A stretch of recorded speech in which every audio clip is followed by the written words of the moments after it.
तो देखो बच्चों, हमारा जो यूनिट चल रहा है और ये यूनिट क्या है, स्ट्रक्चर ऑफ एटम। ओके, आज हम इस यूनिट में जो टॉपिक डिस्कस करेंगे और ये टॉपिक है हमारा क्या, ड्यूअल बिहेवियर ऑफ मैटर। समझ गए बच्चों, क्या डिस्कस करना है, ड्यूअल बिहेवियर ऑफ मैटर। तो देखो बच्चों, आपने प्लैंक क्वांटम थ्योरी देखी जिसमें लाइट का पार्टिकल नेचर देखा है ना। मैक्सवेल इलेक्ट्रोमैग्नेटिक थ्योरी देखी जिसमें लाइट का वेव नेचर देखा। लेकिन कोई एक थ्योरी जो है लाइट की सारी प्रॉपर्टीज को एक्सप्लेन नहीं कर सकती। तब ये देखा गया कि लाइट की जो टोटल प्रॉपर्टीज हैं उनको एक्सप्लेन करने के लिए दोनों थ्योरीज को जोड़ना होगा और इस बेस पर लाइट का क्या दे दिया गया, ड्यूअल नेचर। ठीक इसी तरह का ड्यूअल नेचर मैटर में भी मिलता है और इसे प्रपोज्ड किया था डी ब्रॉगली ने। समझ गए बच्चों कि जो मैटर होता है उस मैटर में भी ड्यूअल बिहेवियर है, ड्यूअल नेचर है। इसको बताने के लिए एक साइंटिस्ट था डी ब्रॉगली, उसने प्रपोज्ड किया था कि जैसे दैट जस्ट लाइक लाइट, जैसे कि लाइट होते हैं, all the matter should exhibit both particle and wave like properties, it means dual behaviour. बात समझ गए बच्चों कि डी ब्रोगली ने ये कहा कि जितना भी मैटर है, चाहे बड़ा मैटर हो छोटा मैटर हो, लाइट के जैसे उसमें भी क्या मिलता है बच्चों, वेव नेचर और पार्टिकल नेचर।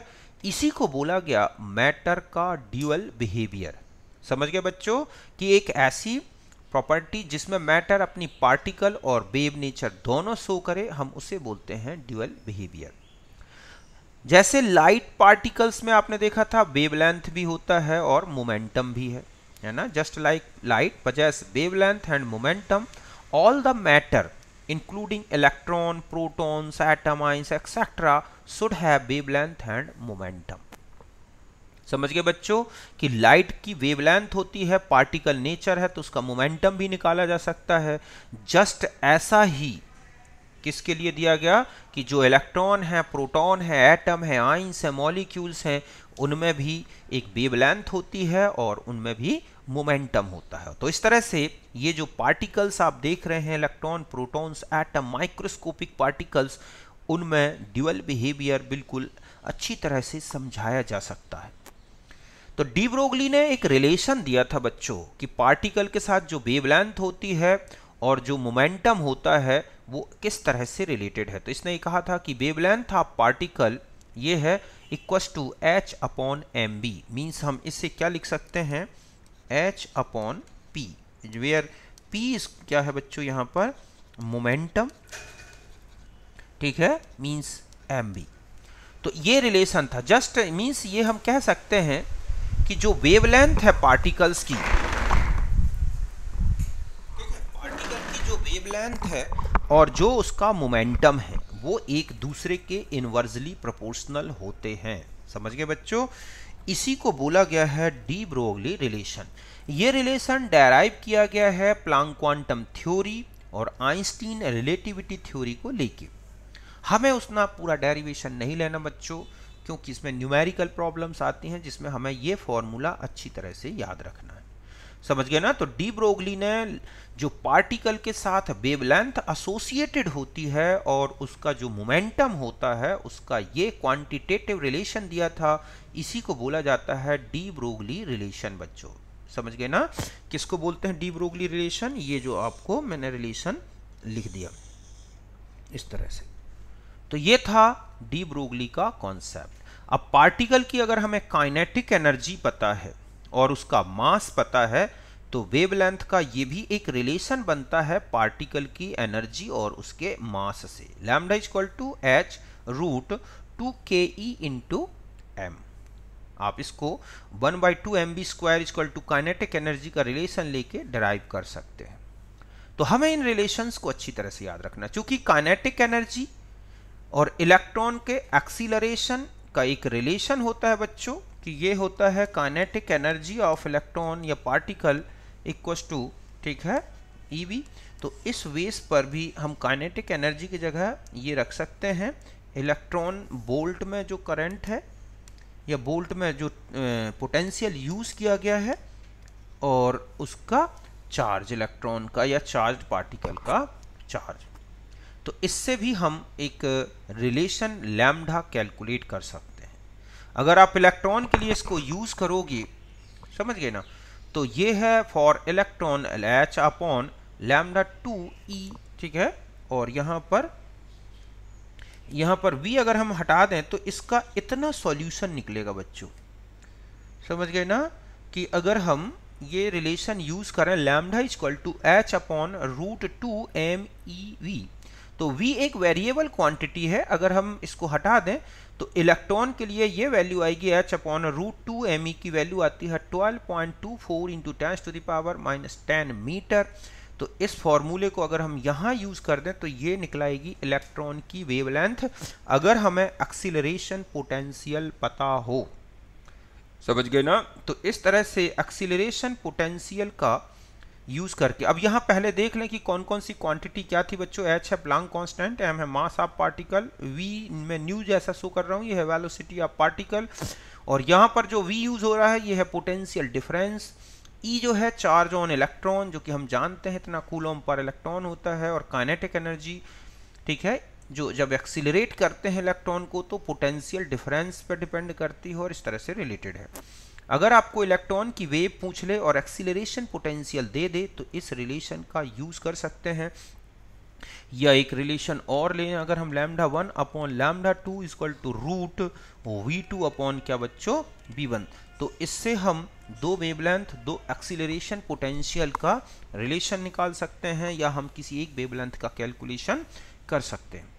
तो ये किसके लिए लगेगा बच्चों, अगर हमें इलेक्ट्रॉन से जो एसोसिएटेड वेवलेंथ है उसको एंगस्ट्रॉम में कैलकुलेट करना है। तो अगर हम प्रोटॉन ले लें तो प्रोटॉन का चूंकि मास इलेक्ट्रॉन के मास से 1836 टाइम्स ज़्यादा है, तो लैम्डा प्रोटॉन अगर हम ये वैल्यू H अपॉन 2E इतना और मास ऑफ इलेक्ट्रॉन ये सब यूज़ कर दें, समझ गए बच्चों। यहाँ पर ये जो ME है ये क्या लिखा है मैंने, मास ऑफ इलेक्ट्रॉन। तो हम मास ऑफ इलेक्ट्रॉन के बेस पर प्रोटॉन का मास कैलकुलेट कर सकते हैं, और ये रिलेशन लगेगा mass of proton equal to 1836 into mass of electron. और ये सारे प्लांक कांस्टेंट, इन सब की वैल्यू अगर हम यूज कर दें, प्रोटॉन का चार्ज क्वांटिटी को ले लें, ठीक है, तो हमारे पास प्रोटॉन की वेवलेंथ कैलकुलेट करने का ये रिलेशन निकलेगा 0.288 अपॉन √V एंगस्ट्रॉम।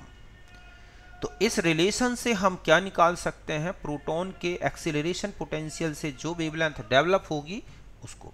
अगर हम इलेक्ट्रॉन और प्रोटॉन की वेवलेंथ का रेशियो लें तो ये आएगा 42.84, मीन्स इलेक्ट्रॉन की वेवलेंथ प्रोटॉन की वेवलेंथ से इतने टाइम्स ज़्यादा मिलेगी, और प्रोटॉन की निकालें तो इलेक्ट्रॉन की वेवलेंथ से इतनी छोटी निकलेगी। तो बात क्लियर है, अच्छी तरह से समझ गए आप कि इस तरह से हमें, यही है डी ब्रोगली का रिलेशन।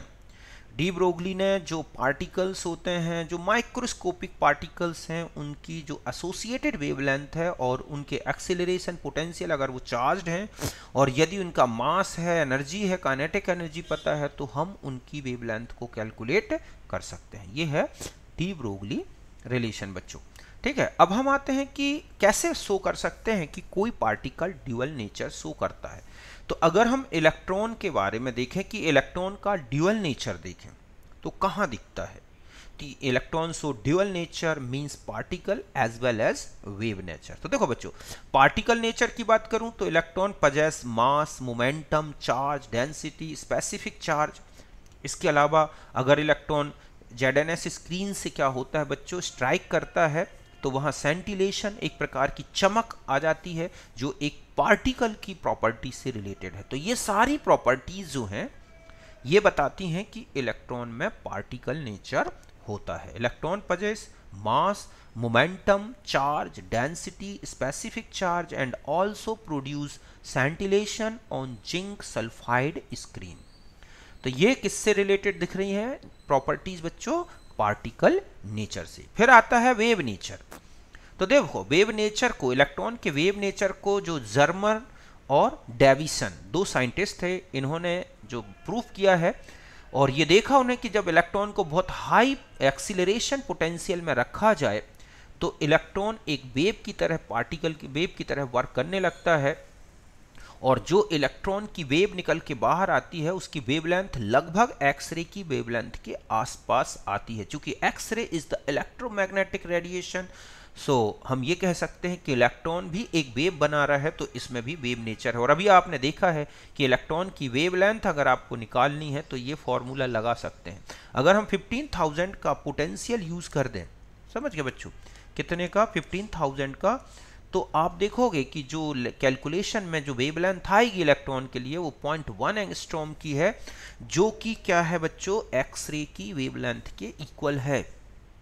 इसका मतलब क्या है कि अगर हम इलेक्ट्रॉन को इतने हाई पोटेंशियल में एक्सीलरेट कर दें तो इस तरह से इलेक्ट्रॉनिक वेव जो है एक्सरे की वेव जैसी इलेक्ट्रोमैग्नेटिक रे में बदल जाएंगी, और इट इज प्रूव दैट कि electron also show wave nature. तो बोथ पार्टिकल ने, आपने देखा बोथ नेचर्स, ठीक है, कि आप इसमें पार्टिकल भी नेचर देख रहे हैं, इलेक्ट्रॉन में वेव नेचर देख रहे हैं। तो इस तरह से हम कह सकते हैं कि इलेक्ट्रॉन ड्यूअल नेचर शो करता है। Electron give diffraction pattern which is also characteristics of wave. Electron का डिफ्रैक्शन पैटर्न मिलता है एक्सरे एक्सपेरिमेंट में, तो आप देखते हैं कि ये भी प्रॉपर्टी क्या शो कर रही है बच्चों, एक वेव नेचर को। तो यहां तक बात समझ गए ना कि इलेक्ट्रॉन में आपने दोनों नेचर देख लिए। फिर हम आते हैं significance of D Broglie relationship. तो देखो बच्चों, D Broglie relationship macroscopic particles या ऑब्जेक्ट के लिए वैलिड नहीं है, सिग्निफिकेंट नहीं है। मींस जो पार्टिकल का मास ग्राम या मिलीग्राम में है, उनके मास को रखें हम तो वेवलेंथ अगर देखोगे कि यही लिखा है कि de Broglie relationship is not significant to macroscopic object because macroscopic particles have large mass, then the wavelength associated with the object is very short and will be meaningless। समझ गए बच्चों कि जो ऑब्जेक्ट बड़े हैं उनके अगर हम मास का यूज करें तो उनसे जो वेवलेंथ मिलेगी वो इतनी छोटी होगी कि वो एक मीनिंगलेस होगी। इसलिए इसका जो यूज है डी ब्रोगली कॉन्सेप्ट का, ये केवल microscopic particles like as proton, neutron, इनके लिए ही एप्लीकेबल है। बाकी मैक्रोस्कोपिक पार्टिकल का इसके लिए कोई सिग्निफिकेंट रिजल्ट्स नहीं आएंगे डी ब्रोगली कॉन्सेप्ट से। तो ये ध्यान रखना है कि डी ब्रोगली कॉन्सेप्ट जो है माइक्रोस्कोपिक पार्टिकल्स के लिए लगता है, मींस इलेक्ट्रॉन, प्रोटॉन, न्यूट्रॉन जैसे पार्टिकल्स। तो यहां तक बात क्लियर है। अब हम आगे बढ़ते हैं। अब देखो बच्चों, कुछ क्वेश्चंस देखें, जैसे मैंने लिखे हैं, calculate the wavelength associated with cricket ball of mass 150 kilogram travelling with velocity 25 metre per second. अब ध्यान रखें कि जब हम लैम्डा निकालें तो सारी यूनिट एसआई सिस्टम में ले लें। तो h की वैल्यू तो आप जानते हैं 6.626 इंटू 10⁻⁻34 जूल सेकेंड है।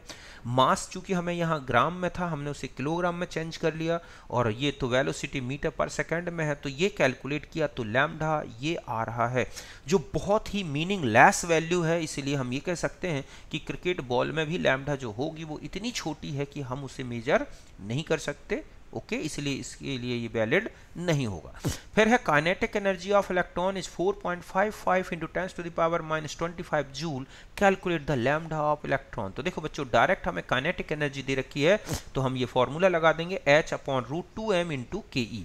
h की वैल्यू रख दी मैंने, ये है 2m मतलब मास ऑफ इलेक्ट्रॉन, और काइनेटिक एनर्जी अगर आप इसे सॉल्व करते जाएं तो आपको लास्ट में मिल जाएगा, ठीक है, 9, ये है 7.7281 इंटू 10⁻⁻6 मीटर में आया बच्चों ये लैम्डा। इसे मैंने किस में ले दिया, जाके -10 तक पहुंचा दिया, ताकि मैं -10 यहाँ पर ही बता दूं, 10⁻⁻10 मीटर इक्वल टू क्या हो जाएगा, एंगस्ट्रॉम।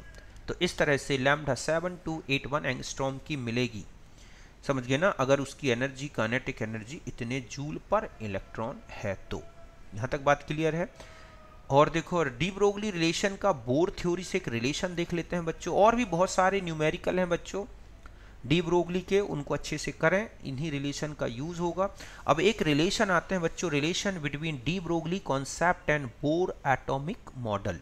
तो देखो बोर एटॉमिक मॉडल में आपने क्वांटाइजेशन ऑफ एनर्जी का देखा था रिलेशन कि mvr equal to nh upon 2 कि इलेक्ट्रॉन केवल उसी बोर ऑर्बिट में घूमेगा जहां उसका एंगुलर मोमेंटम h अपॉन 2 का कोई इंट्रीगल मल्टीपल हो। तो mv इक्वल टू क्या बन जाएगा बच्चों nh अपॉन 2r।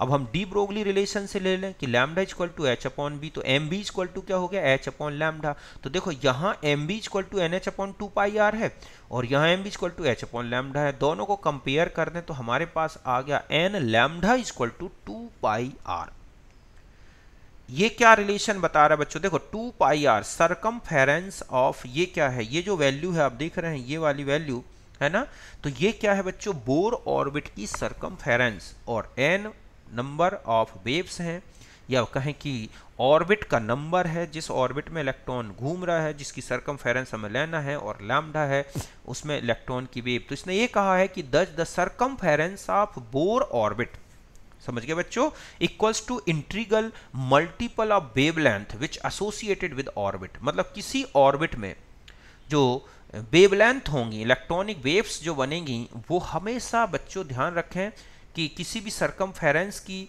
या जो वैल्यू होगी, एक ऐसे भी कह सकते हैं कि किसी भी बोर ऑर्बिट की जो सरकमफेरेंस होगी उसमें रिवॉल्व करने वाले इलेक्ट्रॉन की वेवलेंथ का कोई इंट्रीगल नंबर में होगी। मतलब है कि 2 वेवलेंथ के बराबर होगी, 3 वेवलेंथ के बराबर होगी, 4 वेवलेंथ के बराबर होगी। ध्यान रखें ये फ्रैक्शनल में नहीं होगी, ठीक है। यही इसने कहा है कि the circumference of Bohr orbit equals to integral multiple of wavelength which associated with orbit. और अगर हमें नंबर ऑफ वेव्स निकालनी है तो 2 अपॉन लैम्डा इससे निकाल सकते हैं। तो number of wave in orbit, ध्यान रखें number of orbit value means principal quantum number. ये बहुत ही इंपॉर्टेंट क्वेश्चन है बच्चों और बहुत ही इंपॉर्टेंट है कि इसमें पूछ लिया जाता है कि तीसरी बोर ऑर्बिट में कितनी इलेक्ट्रॉनिक वेव्स बनेंगी। तो ध्यान रखें किसी भी ऑर्बिट में उतनी ही इलेक्ट्रॉनिक वेव्स बनेंगी डी ब्रोगली वेवलेंथ जितनी की उस ऑर्बिट के लिए प्रिंसिपल क्वांटम नंबर की वैल्यू है। अगर मैं कहूं कि फर्स्ट ऑर्बिट है तो कितनी वेव इलेक्ट्रॉनिक होंगी तो 1, सेकेंड ऑर्बिट है तो 2, थर्ड ऑर्बिट है तो 3। जैसे ये क्वेश्चन है calculate total waves in orbit number 3, तो आपने फॉर्मूला लगाया n equal to 2 upon lambda. आप यहां पर जानते हैं n उठा के, यहां तो n की वैल्यू हमने रख दी 3 और लैम्डा को लैम्डा यहीं का यहां ले लिया मैंने 2 तो लैम्डा इक्वल टू क्या हो गया बच्चों 2 अपॉन 3, ठीक है। यहां तक बात समझ गए। अब यहां पर n इक्वल टू 2 अपॉन 3, अब यहां पर मैंने ठीक है n निकाला है तो n की वैल्यू कैसे निकाली है देखो, यहां तक बात समझ रहे हो आप कि यहां पर ये आ गया लैम्डा 2 तो यहां पर n इक्वल टू हो गया 2 ठीक है और ये हो गया 2 अपॉन 3। ये कहां से ले लिया देखो यहां से, समझ गए ना, मैंने इस फॉर्मूले में रख दिया। देखो n equal to 2 upon lambda, ये है हमारा एक equation lambda n number of waves निकालने का, ठीक है। फिर आपने देखा कि लैम्डा इक्वल टू ये है, तो इस और इस इक्वेशन को ठीक है कंपेयर करें, ठीक है। इक्वेशन मान लो ये a है और ये है b, तो ये a एंड क्या लिखें हम b, तो हमारे पास देखो वही आ गया n इक्वल टू 3। तो थर्ड ऑर्बिट में नंबर ऑफ वेव्स कितनी आ गई बच्चों 3।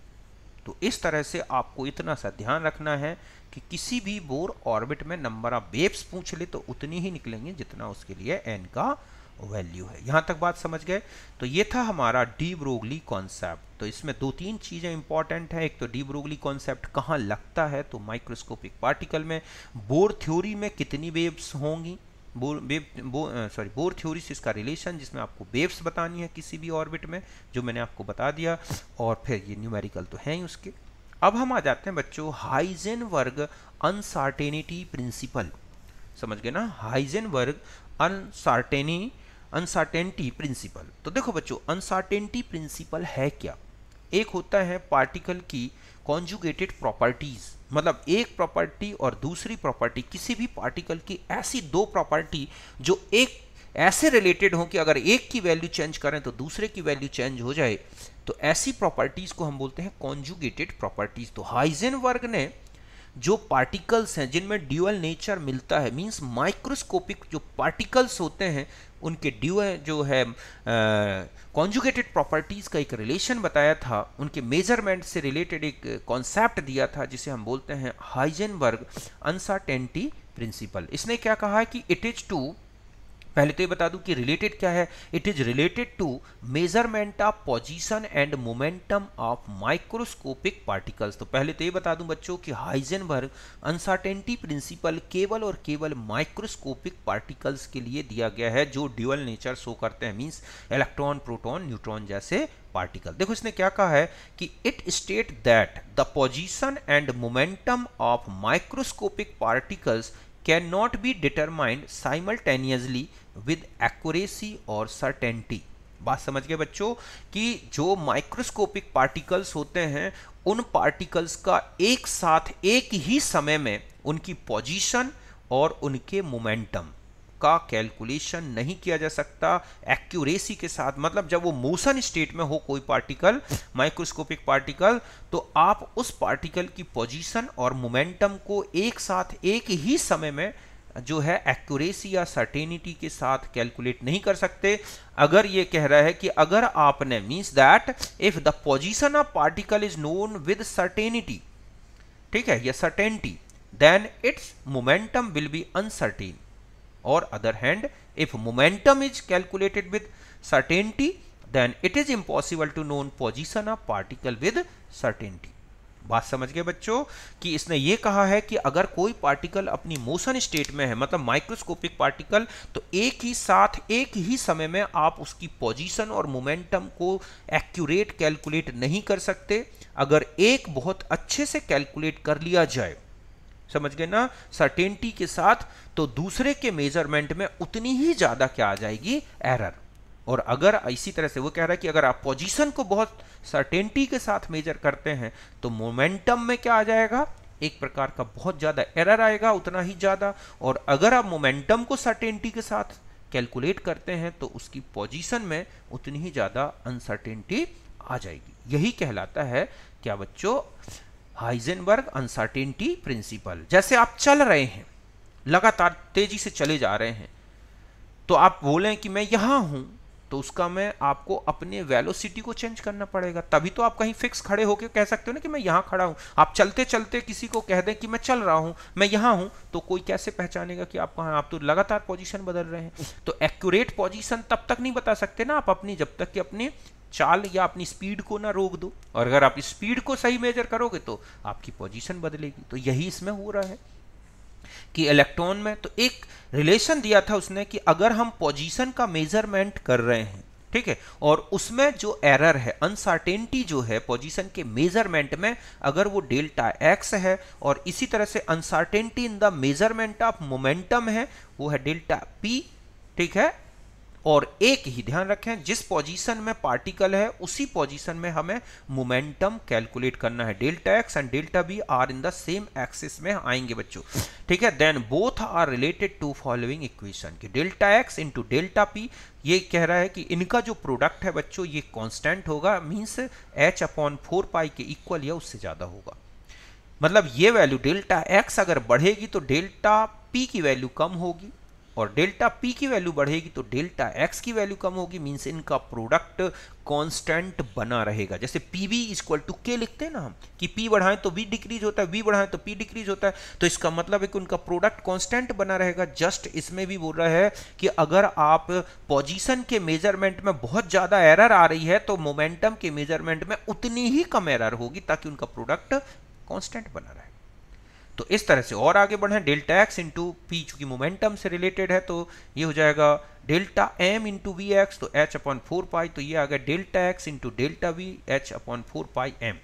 तो delta X inversely proportional to the mass, delta V also inversely proportional to the mass. और अगर हम मोमेंटम का और पोजीशन के मेजरमेंट को देखें तो delta X 1 upon delta X 2 equal to delta P 2 upon delta P 1।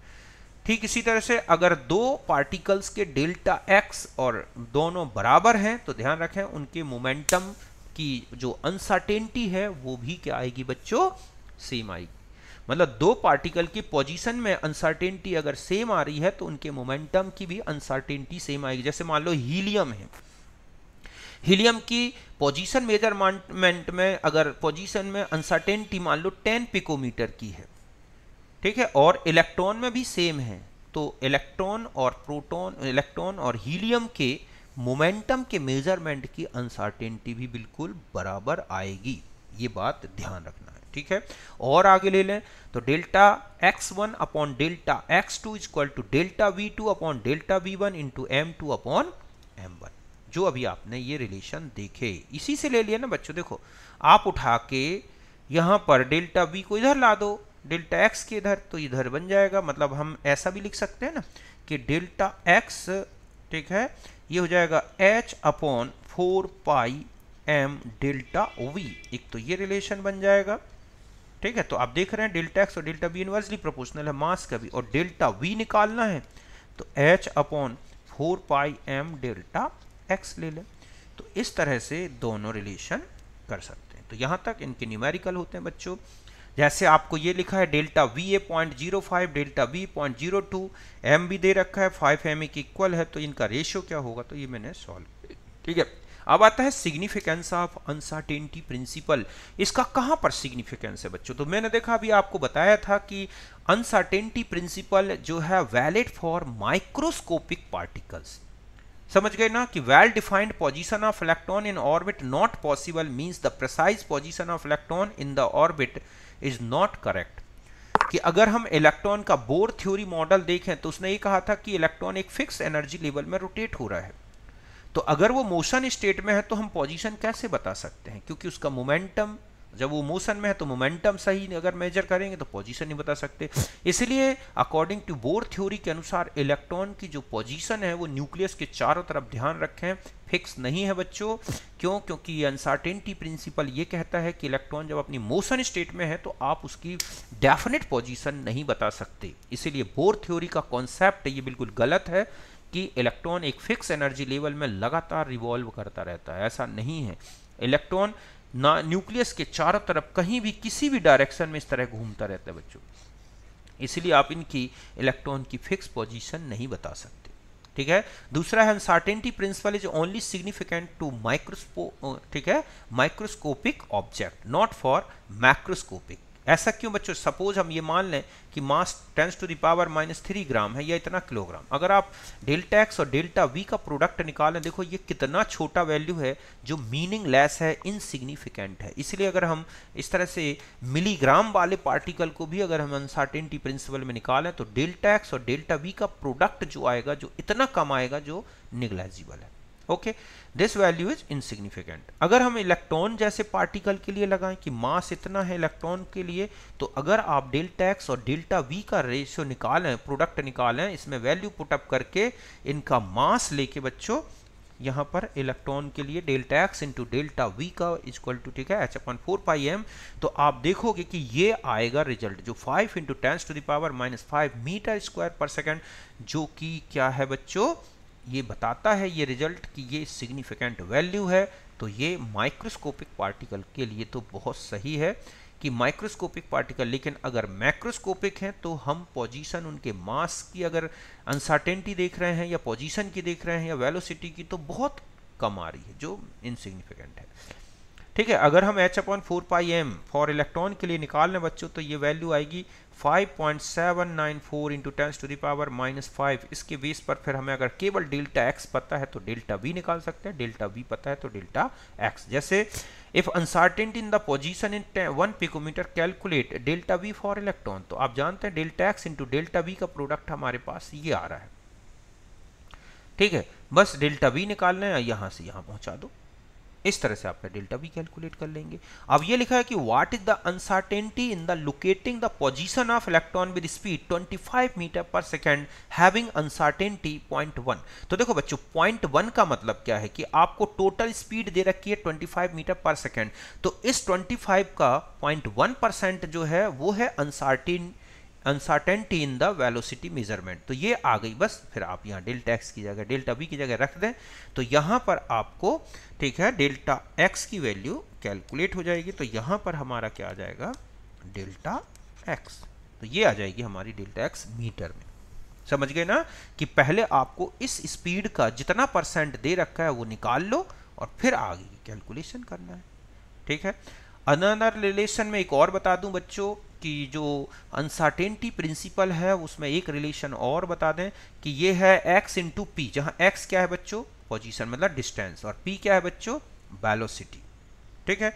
और मोमेंट मतलब p है मोमेंटम, तो यहां पर x तो हो गया डिस्टेंस और p है मोमेंटम वेलोसिटी इनटू मास। और बढ़ जाए, डिस्टेंस को डिस्टेंस रहने दें, वेलोसिटी की जगह हम रख दें distance upon time into mass. और बढ़ा दें, डिस्टेंस को डिस्टेंस रहने दें, हम एक टाइम को ऊपर ले लें इसको, ठीक है, और एक टाइम नीचे, मतलब एक मल्टीप्लाई कर दें टाइम अपॉन टाइम का, तो ये एक रिलेशन बन गया। अब डिस्टेंस अपॉन टाइम स्क्वायर क्या होता है, एक्सीलरेशन। और आगे बढ़े, या डिस्टेंस और एक्सीलरेशन इनटू मास, तो वो हो गया फोर्स और टाइम का time. Distance into force equal to energy और टाइम का time, means X into P equal to E into T. तो एक्स में अगर डेल्टा लगा दें, पी में डेल्टा लगा दें, तो इसमें भी डेल्टा। तो एक रिलेशन ये भी बन जाएगा बच्चों हमारे पास कि delta E into delta T equals और greater than H upon 4πm। इस तरह से ये एक हाइजेनबर्ग अनसर्टेनिटी प्रिंसिपल का एक अनदर फॉर्म है, ये भी ऑब्जेक्ट में आ जाता है। तो इस तरह से ये था हमारा कौन सा बच्चों, हाइजेनबर्ग अनसर्टेनिटी प्रिंसिपल और ड्यूअल नेचर ऑफ मैटर। तो मैंने आपको अच्छी तरह से समझा दिया, मैं लिख के इसीलिए समझा रहा हूँ बच्चों क्योंकि लिखने में काफ़ी टाइम लग जाता है और लंबी लंबी जो वीडियोज़ हैं वो जाना दिक्कत आती है, और छोटी मोटी जो गलतियां हैं वो भी समझ में नहीं आती। इस तरह से लिख के आपको समझा दूंगा तो एक एक चीज़ अच्छी समझ जाओगे और बहुत क्लियर हो जाएगा। ठीक है बच्चों, तो यहाँ तक था हमारा आज का मैटर, एंड करते हैं।